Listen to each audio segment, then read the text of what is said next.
Kita bahas, saudara, apa yang menjadi latar belakang terbentuknya tim bayangan Kemendikbudristek. Sudah hadir Sekretaris Jenderal Sekjen Kemendikbudristek, Ibu Suharti. Bergabung juga Ketua Komisi 10 DPR, Bung Syaiful Huda. Selamat malam Bapak dan Ibu, sehat selalu? Selamat malam, sehat Iya. selalu Mas Sulaiman. Saya ke Bu Suharti dulu. Bu Suharti, kemarin kita berbincang soal ini, tapi kemudian kita coba menghubungi Humas, lalu kemudian belum ada respons. Sekarang ada Ibu Suharti, terima kasih telah hadir di Kompas TV. Saya ingin bertanya dulu, Bu, bagaimana kabar 400 tim bayangan? Koreksi kalau saya salah, karena saya mengutip dari apa yang disampaikan oleh Mendikbudristek, Nadiem Makarim, Mas Menteri. Terima kasih Mas. Langsung saja saya sampaikan ya Mas, bahwa 400 orang yang disebutkan oleh Pak Menteri Nadiem itu adalah tim GovTech Edu. Jadi mereka adalah merupakan bagian dari PT Mitranet, anak perusahaan PT Telkom Indonesia. Jadi mereka bukan staf di Kemendikbudristek, dan tentunya karena bukan ASN, bukan staf Kemendikbudristek, juga mereka tidak punya struktur kepangkatan di kementerian. Jadi kami bermitra Mas dengan mereka, seperti yang tadi Mas sampaikan. Di situ Pak Hasan juga mengatakan bahwa mereka adalah profesional muda yang handal gitu ya. Mereka latar belakangnya dari berbagai macam bidang, ada yang dari perusahaan Dekakon, ada yang dari Unicorn Teknologi, ada dari perusahaan konsultan manajemen, aneka ragam yang membantu kami di dalam pengembangan platform teknologi. Ya, meski demikian Bu Suharti, Ya. maaf saya potong, bahwa ada pernyataan dari Mas Menteri yang mengatakan bahwa levelnya selevel dirjen, maksudnya? Jadi Mas Menteri sendiri juga mengatakan kemarin di dalam raker bersama Komisi 10 bahwa ada kesalahan terminologi. Jadi kalau bukan shadow organization, sebenarnya kami bermitra Mas. Tentu semua kebijakan-kebijakan yang diambil, keputusan-keputusan juga ada di Kemendikbudristek. Kami pejabat-pejabat eselon 1, eselon 2 yang menentukan butuhnya apa, untuk memecahkan permasalahan apa, kemudian tim GovTech Edu ini yang membantu mencarikan solusi teknologinya. Dan itu pun tetap juga bermitra dengan Pusat Data dan Informasi sebagai mitra untuk bagian teknologinya. Keputusan-keputusan tetap ada di kami, Mas. Jadi kami pun menjadi tim pengarah. Jadi contohnya saya untuk terkait dengan platform Satu Data, kami juga saya ikut terus dalam pertemuan-pertemuan evaluasi dan sebagainya. Jadi bukan seperti penentu kebijakan gitu, bukan. Jadi saya Baik, saya simpulkan ya, Anda mengkoreksi apa yang disampaikan oleh Menteri, dan Menteri juga sudah mengkoreksi juga. Yang pertama adalah ini bukan tim bayangan. Yang kedua, dia tidak selevel dirjen karena berada di luar organisasi. Yang ketiga, dia adalah, ini kesimpulan saya nih Bu, rekanan atau vendor dari luar. Ya, jadi mereka adalah karyawan perusahaan Mas. Perusahaan luar ya, yang kemudian diperbantukan sesuai dengan kebutuhan, seperti bagaimana layaknya kementerian lain membutuhkan rekanan. Iya betul Mas. Jadi mereka juga diseleksi menggunakan tender Pak, sesuai peraturan yang berlaku. Kenapa disebutkan 400 orang? Bukankah kemudian soal tender, soal proyek itu tidak disebutkan angka jumlahnya, tapi kan pekerjaannya Bu. Ini kan satu hal yang janggal. Jadi untuk konteks Kemendikbudristek, kami kan menyampaikan kebutuhan-kebutuhan apa, kemudian mereka yang menghitung kebutuhan itu disediakan melalui berapa orang yang harus disiapkan. Jadi berapapun orangnya, mau 300, mau 400, kebetulan saja sekarang 400 orang yang digunakan untuk membantu kami mengembangkan platform ini. Platformnya berkembang terus Mas, sesuai dengan kebutuhan kami dan sesuai dengan pengguna. Misalnya platform apa sih Bu? Apa yang hendak dikejar? Contohnya seperti Merdeka Mengajar, itu menyediakan fasilitas platform untuk guru, sharing informasi bagaimana mereka mengajar. Kami juga share materi-materi pembelajarannya semua, termasuk yang pengembangan yang sudah ada, Arkas misalnya, untuk membantu sekolah-sekolah melakukan perencanaan, pelaksanaan, dan evaluasi, monitoring, dan pelaporan sekaligus. Gitu. Banyak platform-platform yang sudah dibuat, dan Pak Menteri juga tentunya sudah menyampaikan ke media juga apa yang dikembangkan di Kemendikbudristek. Oke, Pak Syaiful ada komentar soal ini? Ya, Mas Aiman, Bu Suharti. Ya. Sore, malam Pak. Malam.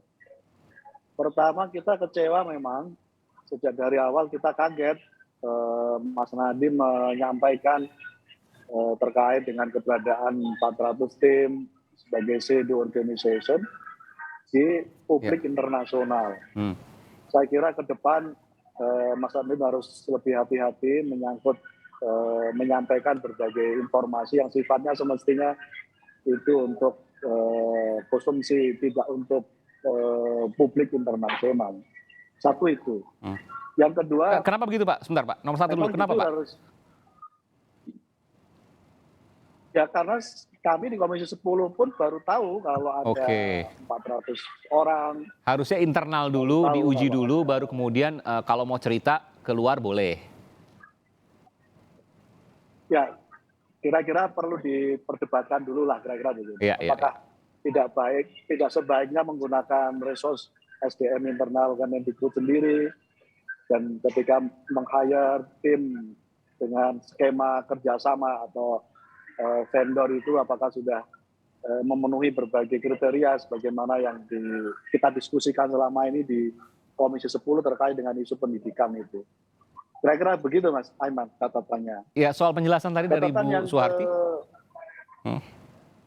Ya, saya kira saya bersyukur kalau 400 tim itu tidak menggantikan fungsi dan kewenangan teman-teman di Komisi Merat, di Kemendikbud. Karena menjadi sangat penting, karena saat yang sama kita sedang concern terkait dengan agenda reformasi birokrasi. Itu artinya seadanya di Kemendikbud, Mas Nadiem harus melakukan penguatan internal gitu. Ya. Nah, saya kira logikanya itu kenapa ada agenda reformasi birokrasi, tidak harus serta-merta menggunakan resource luar. Karena untuk mendidik orang untuk eselon 2, eselon 1 bersuatu berpuluh-puluh tahun. Nah, saya kira logika ini yang saya kira perlu nanti dijelaskan Mas Nadiem. 400 orang vendor, 400 orang rekanan. Ini ada yang janggal? Bung Saiful?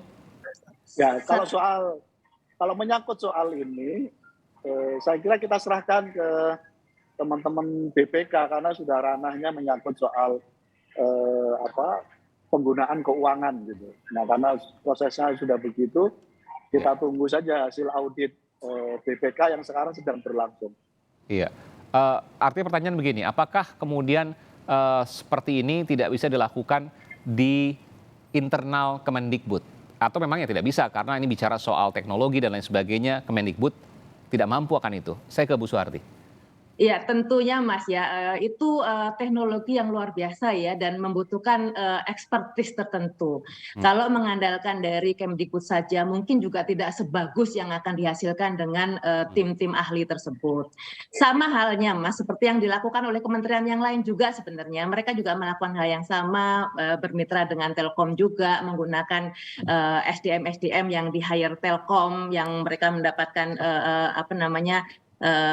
tim dari berbagai macam platform yang sudah luar biasa kinerjanya.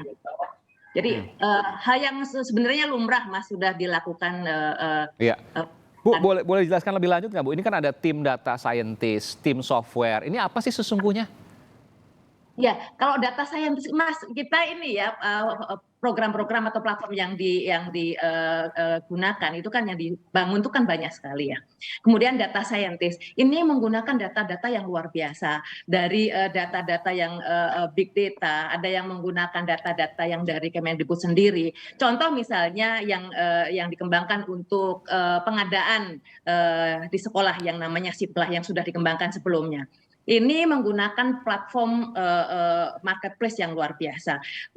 Sangat detail yang rasanya memang membutuhkan data scientist. Mereka yang seperti mungkin yang bahasa yang digunakan oleh orang awam melakukan coding-coding, membuat model-model tertentu. Dan karena kami ini kebutuhannya terus bergerak, Mas. Tidak mungkin, bukan tidak mungkin, ya mungkin tetapi akan sangat berat dan akan sangat lambat dan hasilnya mungkin juga tidak baik yang dibuat oleh teman-teman para ahli ini. Ya, platform Merdeka Mengajar. Mungkin. Kemudian ada masukan-masukan dari guru. Oh ternyata kami kesulitan nih untuk mengupload. Oh belum ada menu untuk saling berbagi.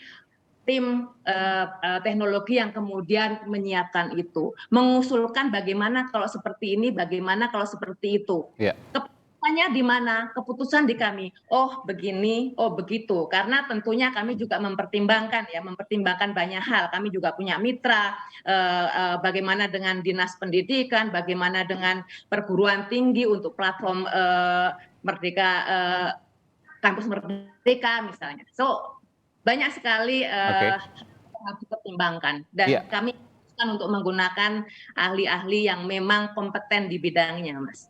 Anggarannya berapa, Bu? Sesuai dengan kebutuhan tentunya, sesuai dengan progres Boleh disebutkan kisarannya mungkin? Kalau tidak fix, tidak pasti? Anggaran ini ya Mas, ya misalnya dari tahun 2021 kemarin ada sekitar 60-an miliar gitu ya, dan tentunya kami benar-benar kebutuhannya sesuai dengan bidding dengan PT 400 orang ini ya, 60 miliar ya? Ya, itu yang untuk 2021 tentunya kami benar-benar sesuai dengan kebutuhan, sesuai dengan hasil bidding tersebut, Mas. Dan ini sudah dijalankan sejak 2021? Dari 2020 sudah mulai ada, dan sebelumnya juga sudah ada sebenarnya, tapi kecil-kecil. Nah sekarang kita kolaborasikan supaya lebih terintegratif dan memenuhi kebutuhan kementerian, dan juga bukan kementerian Mas, ini membantu kebutuhan dari mulai sekolah, perguruan tinggi, dinas. Jadi bukan hanya untuk memenuhi kebutuhan Kemdikbudristek. Dan Mas tadi disampaikan di awal bahwa kita itu masih punya masalah banyak dari mulai akses, mulai mutu. Justru platform-platform ini untuk membantu. Untuk membantu mutu. Lah gimana? Kita bayangkan punya jutaan guru. Kalau kita harus melatih mereka langsung, nggak mungkin. Dan mereka tetap harus belajar. Kalau tidak ada platformnya gimana? Teknologi itu sudah keniscayaan yang harus kita siapkan. Oke, terakhir komentar Anda, Pak Bung Saiful, dari semua ini. Saya yakin juga Anda baru jelas sekarang nih, waktu rapat kemarin Anda belum jelas juga, karena saya sempat mewawancari Anda kemarin. Ya, sekali lagi komisi seperti dikejutkan, karena kita belum pernah tahu kalau Mas Nadiem menyampaikan itu di PBB punya 400 tim, lalu dikoreksi oleh Mas Nadiem sendiri bahwa tidak ada shadow organization, tapi mirroring. Mereka juga vendor, jadi Mas Nadiem kemarin di PBB menyampaikan mereka bukan vendor, dan seterusnya. Saya kira ini pengalaman yang menurut saya Mas Nadiem perlu catat dengan baik-baik, bahwa pengalaman 3 tahun ini menjadi bekal bahwa mengurus organisasi sebesar Kemendikbud, saya kira perlu punya cara pandang yang lebih komprehensif supaya ke depan tidak ada lagi semacam statement yang sebenarnya nggak perlu disampaikan di publik internasional. Dan saat yang sama kita dorong supaya kelembagaan penguatan internal SDM dan birokrasi di Kemendikbud digunakan sebaik-baiknya.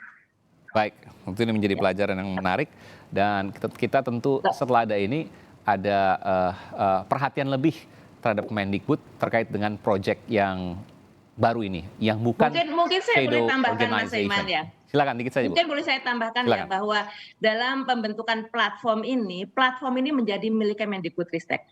Jadi menjadi aset yang tidak dalam bentuk barang ya. Jadi tentu itu bukan yang saya sampaikan tadi, bukan kemudian hanya sebatas membayar tenaga ahli, tetapi kita mendapatkan platform yang itu sepenuhnya 100% menjadi haknya Kemendikbudristek.